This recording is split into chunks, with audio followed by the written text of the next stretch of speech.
Hello friends, welcome to ఉద్యోగాన్వేషణ సమాచారం YouTube channel. ఈరోజు వివిధ దినపత్రికల్లో వచ్చినటువంటి విద్యకు సంబంధించిన అంశాల గురించి చూసుకుందాం. ఉద్యోగాన్వేషణ సమాచారం కూడా. సో ఇక్కడ చూసుకున్నట్లయితే గురుకుల నియామకాల్లో హారిజెంటల్ పద్ధతి, దానికి సంబంధించిన ఇన్ఫర్మేషన్ ఇక్కడ రావడం జరిగింది. సో అదేవిధంగా హారిజెంటల్ పద్ధతి మహిళా రిజర్వేషన్పై స్పష్టత ఇచ్చిన ప్రభుత్వం, కానిస్టేబుల్ నియామకాలకు గ్రీన్ సిగ్నల్ అంటూ ఇంకా మరొక వార్త రావడం జరిగింది. సో దానికి సంబంధించిన పూర్తి ఇన్ఫర్మేషన్. అదేవిధంగా మన టీఎస్పీఎస్సీకి అయితే 40 కోట్ల రూపాయలను అయితే విడుదల చేయడం జరిగింది. త్వరలో వైద్య శాఖలో 10,000 పోస్టుల భర్తీ అంటూ మరొక వార్త. త్వరలో రేడియేషన్ థెరపీలో కొత్త టెక్నాలజీ అంటూ ఐఐటి హైదరాబాద్కు సంబంధించిన ఇన్ఫర్మేషన్. యూఏఈలో అతిపెద్ద హిందూ దేవాలయానికి సంబంధించిన కరెంట్ అఫైర్స్ తరహా బిట్ కవర్ కావడం జరిగింది.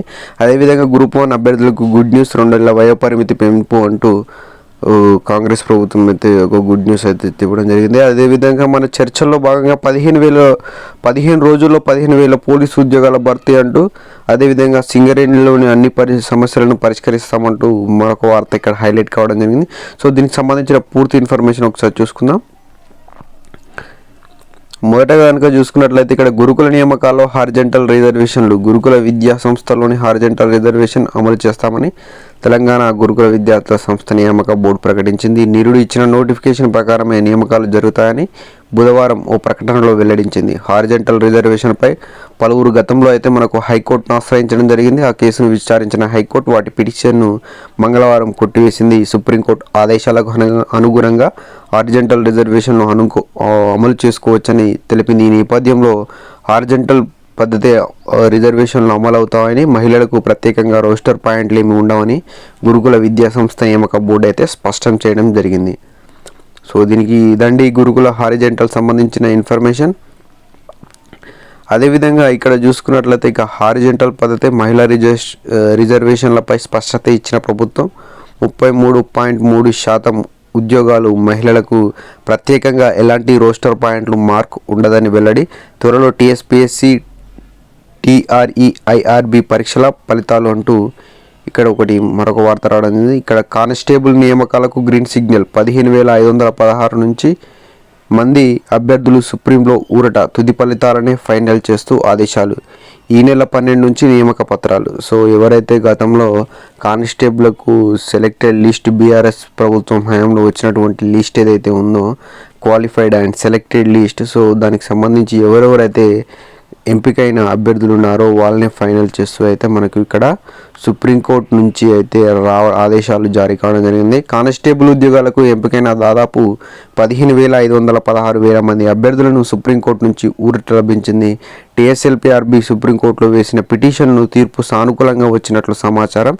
గతేడాది అక్టోబర్ 4న ప్రకటించిన కానిస్టేబుల్ ఫలితాలనే ఫైనల్ చేస్తూ 2 రోజుల్లో టీఎస్ఎల్పీఆర్బీ ప్రకటన చేయనుంది. ప్రశ్నపత్రంలో తప్పులపై హైకోర్టు సింగిల్ బెంచ్ ఇచ్చినటువంటి తీర్పు సవరిస్తూ నిపుణుల కమిటీ చేయాలన్న హైకోర్టు డివిజన్ బెంచ్ తీర్పును సవాల్ చేస్తూ బోర్డు అధికారులు ఇటీవల సుప్రీంకోర్టును ఆశ్రయించారు. ఈ నేపథ్యంలో బోర్డుకు అనుకూలంగా తీర్పు వచ్చినట్లు తెలుస్తుంది.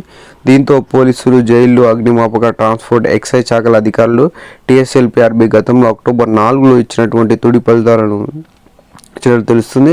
ఆయా విభాగాల నియామకాల పత్రాలు తయారు చేసుకోవాలంటూ రాష్ట్ర హోంశాఖకు రహస్యంగా ఆదేశాలు ఇచ్చినట్లు సమాచారం.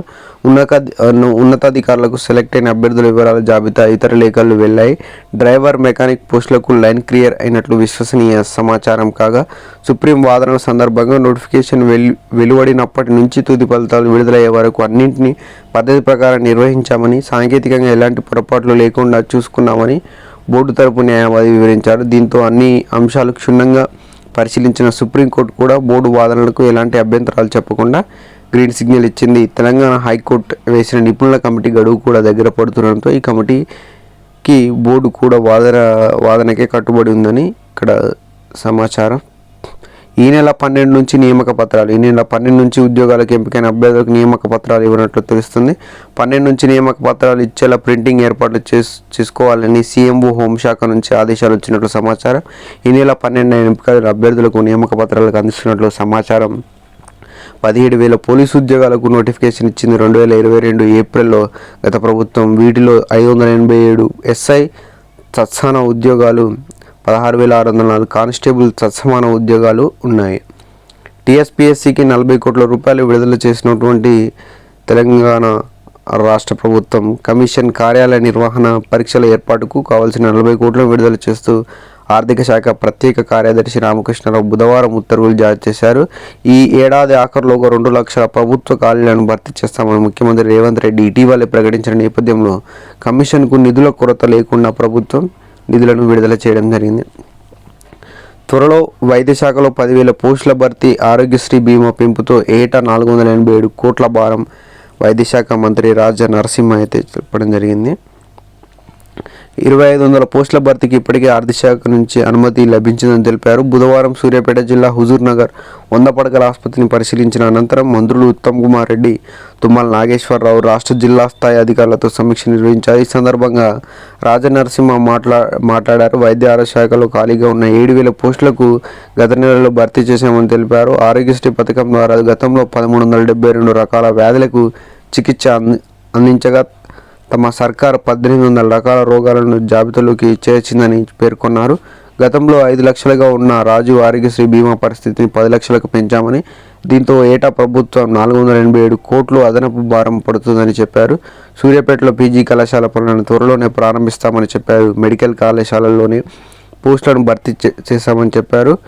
హుజూర్ నగర్ ఆసుపత్రికి నిధుల మంజూరును కట్టించారో నిర్ణయించి అంచనాలు వేసి ప్రభుత్వానికి వెంటనే నివేదిక పంపించాలని కలెక్టర్ వెంకట్రావును ఆదేశించారు. పేదలకు మెరుగైన వైద్య సేవలు అందించేందుకు తమ ప్రభుత్వం కృషి చేస్తుందని మంత్రి ఉత్తమ్ కుమార్ రెడ్డి అన్నారు. హుజూర్నగర్లో ఏరియా ఆసుపత్రిలో మౌలిక వసతులను కల్పించేందుకు వెంటనే నివేదిక సమర్పించాలని, ఖాళీ పోస్టులను భర్తీ చేసేందుకు ప్రభుత్వం సిద్ధంగా ఉండాలని అధికారులతో చెప్పడం జరిగింది. అదేవిధంగా అన్ని రకాల వ్యాధులకు సంబంధించి ఉచితంగా మందులను పంపించేయాలని ఆదేశించారు. మరొక వార్త చూసుకున్నట్లయితే త్వరలో రేడియేషన్ థెరపీలో కొత్త టెక్నాలజీ, ఐఐటి హైదరాబాద్తో జతకలిపిన అమృత హాస్పిటల్. సో మనకు ఐఐటికి తరహా నుంచి అయితే మనకు ఖచ్చితంగా అయితే బిట్ వస్తుందండి కరెంట్ అఫైర్స్ తరహాలో.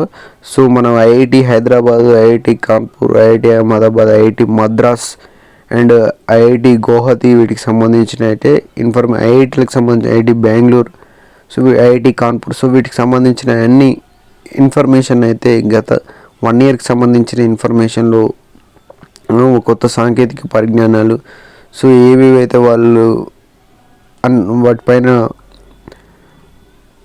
ల్యాబొరేటరీలో కానీ ఏవైతే వాళ్ళు ఏమైనా పరీక్షలు చేసి, సో రోబోటిక్స్ వీటికి సంబంధించిన డిఫరెంట్ వాటిలో అయితే వీళ్ళు సంబంధించిన అయితే కరెంట్ అఫైర్స్ ఐఐటి అయితే మీరు గుర్తుపెట్టుకుని నోట్స్ ప్రిపేర్ చేసుకునే ప్రయత్నం చేయండి. యూఏఈలో అతిపెద్ద హిందూ ఆలయం, అబుదాబిలో 27 ఎకరాల్లో నిర్మాణం, 14లో ప్రారంభించనున్న మోదీ 2018లో ఆలయ నిర్మాణానికి భూమి పూజ, 1000 ఏళ్ళు నిలిచేలా పింక్ శాండ్ స్టోన్తో నిర్మాణం.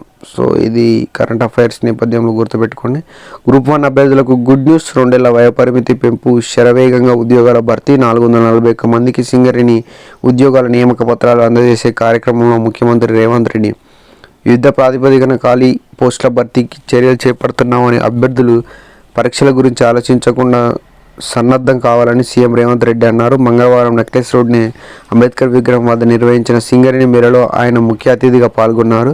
తమది ప్రజాప్రభుత్వమని, ఒక్కో సమస్య పరిష్కరించు ముందుకు పోతుందంటున్నారు. ఒక కుటుంబంలో 4 ఉద్యోగాలు ఊడగొడితే 441 మందికి ఉద్యోగాలు వచ్చాయన్నారు. ఈ ప్రక్రియ ఇంతటితో ఆగదని, 2 లక్షల ఉద్యోగాలు ఇచ్చే బాధ్యత కాంగ్రెస్ ప్రభుత్వం తీసుకుంటుందన్నారు. త్వరలో జాబ్ క్యాలెండర్ ప్రకారం ఉద్యోగాలను భర్తీ పూర్తి చేస్తామని, త్వరలో గ్రూప్ 1 నోటిఫికేషన్ విడుదల చేస్తామని ప్రకటించారు. గ్రూప్ 1 ఉద్యోగాలకు అదనంగా 2 ఏళ్ల వయో పరిమితి అమలు చేయబోతున్నట్టు తెలిపారు. సింగరేణిలో 80% ఉద్యోగాలకు స్థానికులకే ఇవ్వాలంటూ నిర్ణయించాలని తెలిపారు. అనంతరం డిప్యూటీ సీఎం బట్టి విక్రమార్క మాట్లాడుతూ తెలంగాణ రాష్ట్రానికి తలామానికమైన సింగరేణి క్యాలరీస్ను ఇందిరమ్మ రాజ్యంలో కంటికి రెప్పలా కాపాడుకుంటామన్నారు. సింగరేణి కార్మికుల సమస్యకు పరిష్కారం ప్రభుత్వం ముందుంటుందని, ఇందిరమ్మ రాజ్యంలో కాంగ్రెస్ ప్రభుత్వం కార్మికుల పట్ల మాననీయంగా వ్యవహరించారని, కార్మికుల హక్కులు కాపాడే విధంగా ప్రజాపాలన అందిస్తామని, తెలంగాణలో బొగ్గుబావులు సింగరేణికి ఉండేలా కేంద్రంలో మాట్లాడదామన్నారు. బొగ్గుబావులను ప్రైవేటు వ్యక్తులకు అప్పగించి సింగరేణి సంస్థను నిర్వీర్యం చేసే కుట్ర గత ప్రభుత్వం చేసిందని, సింగరేణి సంస్థలో 1,05,000 ఉద్యోగాలను గత పాలకులు 42,000కు కుదించారని, ఎన్నికల్లో తిరిగి వాళ్ళే గెలిచి ఉంటే 5,000కు కుదించేవారని అంటూ ఎద్దేవా చేశారు. గత పాలనలో కార్మికులు ద్రోహం చేసిన ప్రభుత్వాన్ని మార్చుకొని స్వేచ్ఛా ప్రజాప్రభుత్వం ఇందిరమ్మ రాజ్యంతోనే సాధ్యమని, మీ ఉద్యోగాల కోసం మీరు కాంగ్రెస్ను గెలిపించినందుకు ఆయన కృతజ్ఞతలు తెలపడం జరిగింది. అదేవిధంగా ఇక్కడ 15 రోజుల్లో 15,000 కానిస్టేబుల్ ఉద్యోగాలకు భర్తీ, త్వరలో గ్రూప్ 1 నోటిఫికేషన్, అదనంగా 60 ఖాళీలను సీఎం రేవంత్ రెడ్డి చెప్పడం జరిగింది. వచ్చే 15 రోజుల్లో 15,000 పోలీసు ఉద్యోగాలు భర్తీ చేస్తామని, 60 కొత్త ఖాళీలతో గ్రూప్ 1 నోటిఫికేషన్ కూడా జారీ చేస్తామన్నాడు. రాష్ట్రంలో 30 లక్షల నిరుద్యోగులు పోటీ పరీక్షలకు సిద్ధం కావాలని సూచించడం జరిగిందండి. ఇది ఒక నిరుద్యోగికి ఏదైతే ఉన్నది శుభ పరిణామం అని చెప్పుకోవచ్చు. సో 15 రోజుల్లో 15,000 పోలీసు ఉద్యోగాలు అదనంగా అంటే ఇప్పుడు వీళ్ళకి ఇక్కడ మనకు ట్రైనింగ్ జరుగుతూనే ఉంటుంది. అదేవిధంగా ఎవరైతే ఇప్పుడు 1-2 మార్కులతో మిస్ అయ్యారు, లేదంటే ఇప్పుడే మనకు పాస్అవుట్ అయినటువంటి, ఇంటర్ పాస్అవుట్, డిగ్రీ పాస్అవుట్ అయినటువంటి ఎవరైతే కొత్తగా విద్యార్థులు ఎవరైతే ఉన్నారో వాళ్ళకు కూడా మంచి అవకాశం అని చెప్పుకోవచ్చు. సో ఇప్పటి నుంచే ప్రిపరేషన్ మనం కంటిన్యూ చేసినట్లయితే మనకు తప్పకుండా జాబ్ అనేది వస్తుందండి. నోటిఫికేషన్ వచ్చాక ప్రిపేర్ అవుతా అంటే అది మూర్ఖత్వం. సో కరెంట్ అఫైర్స్ అంటే డైలీ ఫాలో అవ్వండి. మన టెలిగ్రామ్ గ్రూప్లో జాయిన్ అవ్వకపోతే జాయిన్ అవ్వండి. మనకు టెలిగ్రామ్ గ్రూప్లో నేను డైలీ కరెంట్ అఫైర్స్ని అయితే అందజేస్తూ ఉంటాను. సో ఇంకా మన ఛానల్ని ఎవరైనా సబ్స్క్రైబ్ చేసుకోకపోతే సబ్స్క్రైబ్ చేయండి. అదేవిధంగా వీడియోకి అయితే ఒక లైక్ ఇచ్చి సపోర్ట్ చేయండి. Thank you.